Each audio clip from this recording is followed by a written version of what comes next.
వేరే కంట్రీలో ఉంటూ ఇక్కడ ఉన్నటువంటి తనకు అనుకూలంగా ఉన్న కొన్ని యూట్యూబ్ ఛానల్స్ని కానీ కొన్ని ఇన్స్టాగ్రామ్ పేజెస్ని కానీ మేనేజ్ చేస్తూ డబ్బుతోటి మేనేజ్ చేస్తున్నాడని మాకు ఇన్ఫర్మేషన్ ఉండడం వల్ల తను కొన్ని ఆడియోస్ని scripted, fabricated, edited, pre planned complaint కాపీలో ఏదైతే క్లియర్గా మేము మెన్షన్ చేశామో ఈ ఫ్యాబ్రికేటెడ్ ఆడియోస్ కానీ వీటన్నిటిని పెట్టుకొని అతను బ్లాక్మెయిల్ చేస్తున్నాడని చెప్పడం, అతను విక్టిమ్ని బాధించే విధంగా మానసిక క్షోభకు గురయ్యే విధంగా వాటిని దేశం దాటి బయటికి వెళ్ళిపోయి మరీ రిలీజ్ చేస్తూ ఉండడం, దాన్ని కొన్ని సోషల్ మీడియా ఛానల్స్ పర్టికులర్గా యూట్యూబ్కి సంబంధించిన కొన్ని సోషల్ మీడియా ఛానల్స్ ఎంటర్టైన్ చేస్తూ ఉండడం వలన మేము హైకోర్టును అప్రోచ్ అవ్వడం జరిగింది.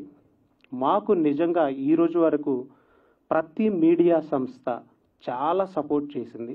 చాలా సపోర్ట్గా ఉంటూ అతని బెట్టింగ్ మాఫియాని బయటపెట్టడంలో, ఇల్లీగల్ బెట్టింగ్ యాప్స్కి సంబంధించిన వాటి నుంచి నేరాలను బయటపెట్టడంలో అండ్ వాళ్ళ ఫ్యామిలీ బ్యాక్గ్రౌండ్లో ఉన్నట్టు జరిగేటువంటి ఆర్థిక నేరాలను బయటపెట్టడంలో మీడియా సంస్థలు నిజంగా చాలా గొప్పగా పనిచేసినాయి. దాన్ని మేము స్పెషల్గా థ్యాంక్స్ చెప్తున్నాము.